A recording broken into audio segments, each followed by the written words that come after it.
हाल पढ़ ले गैंग। आज हम कॉमर्स को 0 टू हीरो लेवल तक की समझने वाले हैं। पूरी एक जर्नी देखने वाले हैं कि कैसे क्लास 10th में हमें कोई आइडिया नहीं होता है, हम कॉमर्स लेते हैं, फिर 11th में कॉमर्स कैसी जाती है, 12th में क्या होता है और आगे कॉमर्स का क्या स्कोप है विथ रिस्पेक्ट टू सीए। क्योंकि आज हमारे साथ हैं एक तुम्हारे हीरो भैया अक्षत भैया, जिन्होंने 10th में ली कॉमर्स, 11th में फिर उसके बाद इनके थोड़ी सी परफॉर्मेंस खराब हुई जो सबकी होती है 11th में हमारी, फिर 12th में फाइनली इन्होंने कॉमर्स से 96% लिए and now he is doing what. उन्हीं से पूछते हैं। हाय अक्षत, how? Hello everyone, hello Bachcha Gang. My name is Akshat and I am currently pursuing BCom honors from Delhi University and I'm also pursuing CA side by side and I am a CA intermediate student. I scored 96% in my 12th examination and you can see me. Great. तो सबसे पहला question कि class 10th के results आने के बाद कैसे decide की कि कॉमर्स लेनी है, क्योंकि कॉमर्स का कोई आइडिया नहीं होता है 10th तक किसी को। कहाँ से ये आइडिया आया कि कॉमर्स स्ट्रीम चूज करनी है? एक्चुअली मेरा साइंस लेने का सिर्फ से एक ही मोटिव नहीं था कि मैं लूँ उसको सेलेक्ट करूँ, बिकॉज कि मुझे फिज़िक्स और केमिस्ट्री लिटरली समझ नहीं आ रही थी। एक बार को मेरे को मैथ्स समझ में आती थी बट फिज़िक्स केमिस्ट्री मेरे ऐसे जाती थी ऊपर। तो आई वॉज लाइक कि कुछ ऐसा इंटरेस्टिंग करते हैं, कुछ फाइनेंस रिलेटेड मेरे को interest with stock markets related and I was like कि चलो कुछ नया ट्राई करते हैं, नया एक्सप्लोर करते हैं। Because most of the children in our obviously in our country are pursuing BTech as their career options. So I thought कि नहीं, अब फाइनेंस में जाते हैं। मेरा यही मोटिव था कि मुझे फाइनेंस के फील्ड को पूरा एक्सप्लोर करना है, उसको अच्छे से जानना है। So that is why I am here. अभी जो नए स्टूडेंट्स आए हैं यहाँ पर सबसे बड़ा कंफ्यूजन ये रहता है कि मैथ्स का कितना रोल है अकाउंट्स में और कितना रोल है ओवरऑल कॉमर्स में मैथ्स का। क्योंकि कई बच्चे कॉमर्स चूज तो कर लेते हैं, मैथ्स उनकी वीक है इसीलिए उन्होंने पीसीएम नहीं लिया, कॉमर्स ले लिया, बट कहीं ना कहीं फंसते नजर आते हैं मैथ्स की वजह से। तो उसको कैसे कोप अप कर सकते हैं?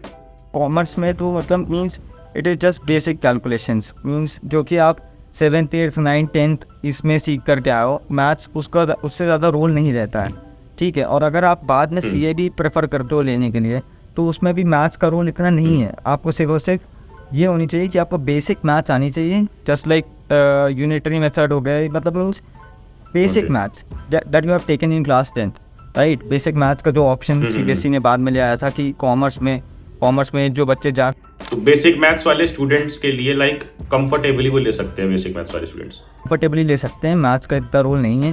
एंड द सेकेंड थिंग कि सब्जेक्ट वाइज अगर मैं स्पेसिफिकली बोलूँ तो बिजनेस स्टडीज जैसा सब्जेक्ट सिर्फ आपको बैठ करके अच्छे से अंडरस्टैंडिंग लेनी है उस सब्जेक्ट की और बैठ करके समझना है। और जितना ज़्यादा उस पर्टिकुलर सब्जेक्ट को रिवाइज कर सकते हो उसको करो।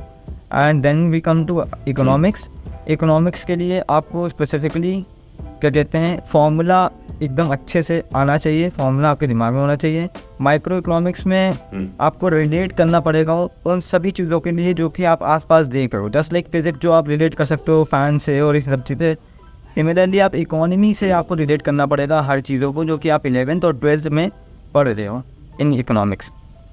ओके, देखो मैंने आपको जो नोट्स दिए थे वो तो हमने इस साल बनाए हैं पूरे के पूरे, यार फुल कॉन्फिडेंस के साथ मैं कह सकता हूँ, क्योंकि मैंने आपको और कई और लोगों को जिन्होंने बहुत अच्छा परफॉर्म किया 11th 12th कॉमर्स में उन्हें भेजे, सबने बताया कि नोट्स काफी अच्छे हैं और टॉपर के साथ मिलकर हमने ये नोट्स बनाए हैं, सब कुछ इंक्लूड किया है।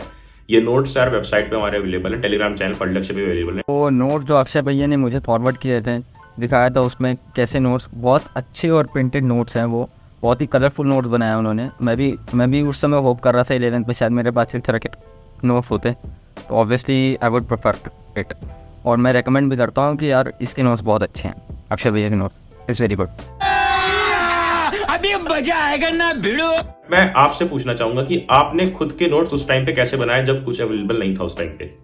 सो बेसिकली मेरा ये सीन था कि जैसे अकाउंटेंसी जैसे सब्जेक्ट्स को मैं क्या करता था कि जैसे मैंने पहले बताया कि डिवाइड कर देता था, तो रूल्स कॉपी में जो मैं लिखता था वो बेसिकली वैरायटी ऑफ क्वेश्चन रहते थे।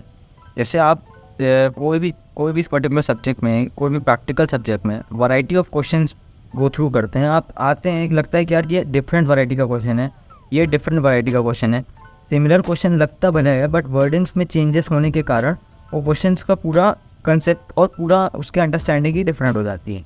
तो रूल्स कॉपी में मैं बेसिकली जो कि मैं बुक उस समय फॉलो करता था वो थी DK गोयर और TS ग्रीवार्ड।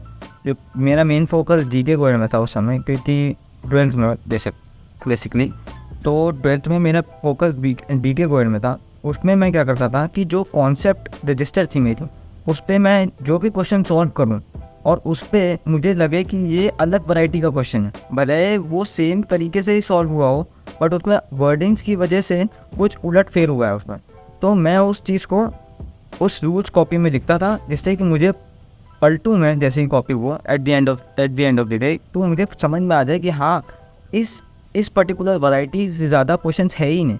मैं अगर ये 5-6 वैरायटी लगा लूँगा तो ये 70 क्वेश्चन जो हैं वो ये 5-6 वैरायटी के अंदर ही आएगी।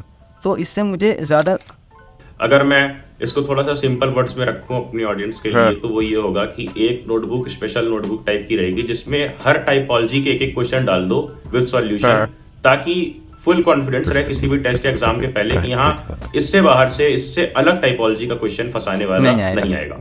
और बिजनेस स्टडीज और इको के लिए, बिजनेस स्टडीज़ के लिए बेसिकली मैंने फॉलो किया था पूनम गांधी, और उसमें मैं NCERT एक्चुअली नहीं फॉलो कर रहा था। क्लास 11-12 में कॉमर्स में NCERT में वो सफिशिएंट नहीं है from exam point of view. तो NCERT में आपको मिल तो जाएगा भले कंटेंट, बट वो बहुत ही रफली रहेगा, ठीक है। आपको अगर पॉइंट्स चाहिए होगा ना, क्योंकि बिजनेस स्टडीज जैसा सब्जेक्ट जो कि थ्योरेटिकल होता है उसमें आपको पर्टिकुलरली पॉइंट एक्सप्लेन करना पड़ता है, फिर मतलब थोड़ा एक्सप्लेनेशन देना पड़ता है, थोड़ी क्रिएटिविटी दिखानी पड़ती है उसमें अपने बिजनेस स्टडीज़ में। तो उसमें क्या होता है कि आपको पॉइंट्स वो दिमाग में होने चाहिए।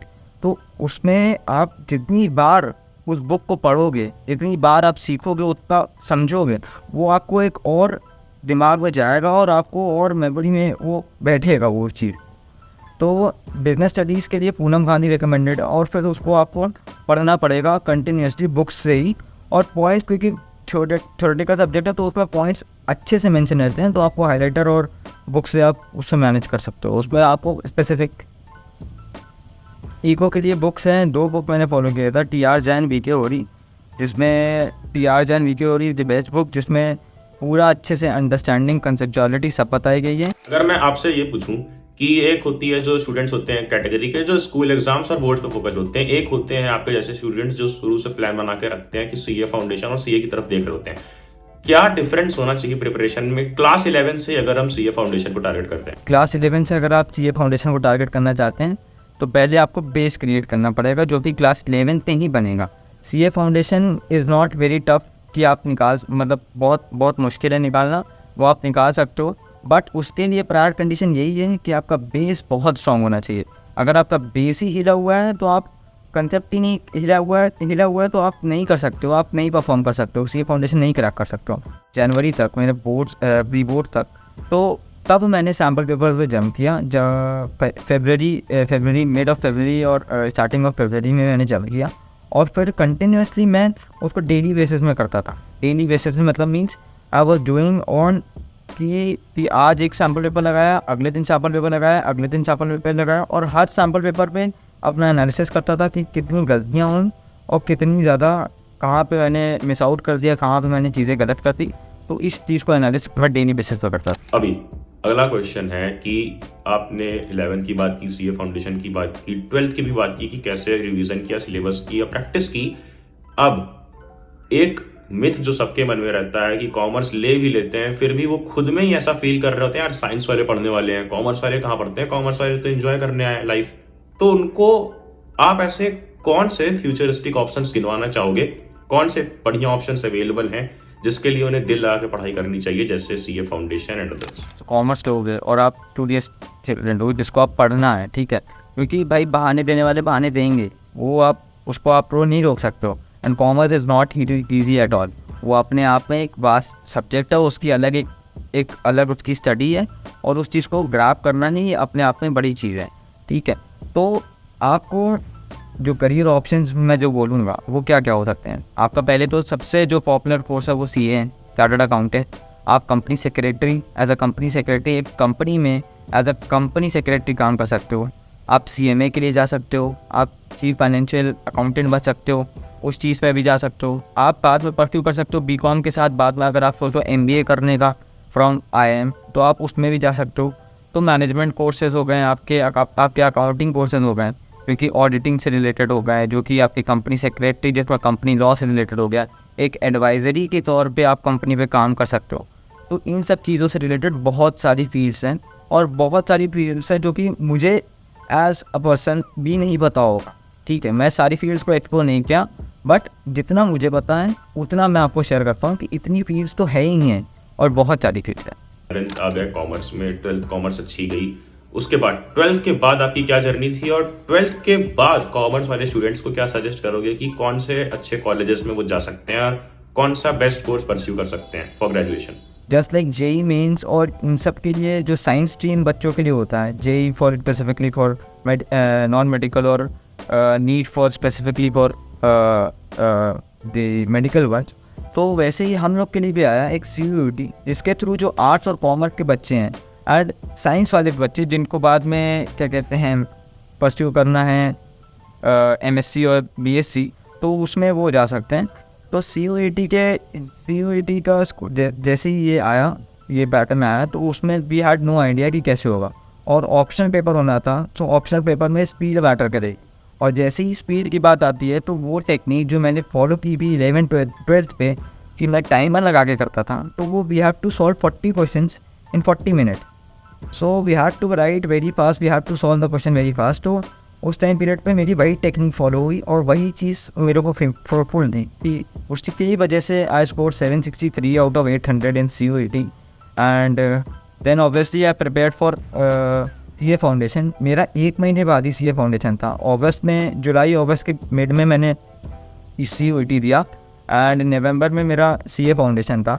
तो मैं फिर वही 1 महीने की गैप में, 1 महीने 1.5 महीने के गैप में मैंने CA फाउंडेशन की भी तैयारी करी, और CA फाउंडेशन की तैयारी सिर्फ और सिर्फ 11th-12th का ही बेस होता है मैक्सिमम बेस, और कुछ लॉ वगैरह भी ऐड ऑन होता है। तो वही मैंने किया कि जो सब्जेक्ट का आइडिया मेरे को बिल्कुल नहीं था, तो पहले मैंने उसको ही उठाया, क्योंकि ऑब्वियसली अकाउंट्स तो मेरा स्ट्रॉन्ग हो गया था 12th में, बट अदर सब्जेक्ट जैसे बिजनेस लॉ जैसा सब्जेक्ट वो आपको उसी समय मतलब CA फाउंडेशन में फॉर द फर्स्ट टाइम आता है। ठीक है, आप तभी आप उस पर्टिकुलर सब्जेक्ट से मिलते हो। तो पहले उसी सब्जेक्ट को उठाया, उस सब्जेक्ट को मैंने ख़त्म किया, फिर मैंने प्रोसीड किया अकाउंट्स और वो उन सब सब्जेक्ट्स को, क्योंकि मुझे पता था कि अकाउंट मेरा अच्छा बेस क्रिएट है 12th का, और 11th का भी मैंने अच्छे से पढ़ लिया था बाद में, तो जिससे कि मेरे को फाउंडेशन में भी इतनी दिक्कत नहीं हुआ। And I cleared foundation examination with in by preparing for 1 month only. तो कॉन्ग्रेट्स, आपकी ये इतनी अच्छी जर्नी रही है। देखो, सबको इनकी जर्नी से यही एक्सट्रैक्ट करना चाहिए कि यार 10th में हम बिना कुछ जानते हुए, जैसे आपने भी चूज किया, बिना कुछ जानते हुए बस एक इंटरेस्ट के थ्रू कॉमर्स ली, 11th में थोड़ा सा ग्राफ नीचे गया, बट कोई नहीं, 12th में इंप्रूव किया और फर्स्ट अटेम्प्ट में CA फाउंडेशन भी क्रैक किया। Congrats to you and thanks to you कि यार आप यहाँ पर आए और सबको इतनी अच्छी चीजें एक्सप्लेन की डिटेल में। Thank you so much. और हमने ये पूरा इंटरव्यू कंप्लीट कर लिया है बिना ऐसे रद्दी सवाल पूछे कि आप डिस्ट्रैक्ट किस चीज से हो गए, आपकी मोटिवेशन क्या थी, आपकी इंस्पिरेशन क्या थी, आपके घर में खाने को नहीं था, आपकी कितनी गर्लफ्रेंड थी, और आपको इस शो पे आगे कैसा लग रहा है। Thank you. हसदे चेहरिਆਂ ਦਾ मतलब ਇਹ नहीं ਹੁੰਦਾ कि उन्होंने कोई तकलीफ नहीं। पढ़ो, एनिमेटेड लेक्चर्स डाल दिए हैं, जाकर देखो, नोट्स हैं, वर्कशीट्स हैं, सब वेबसाइट और टेलीग्राम पे है। और हाँ, प्राउड करो पेरेंट्स को, एक्स को जलाओ, और फिर क्या नोटिफिकेशन छेड़ दो, अगली वीडियो मिस ना हो, एंड देन क्या, जाना जा पढ़ ले।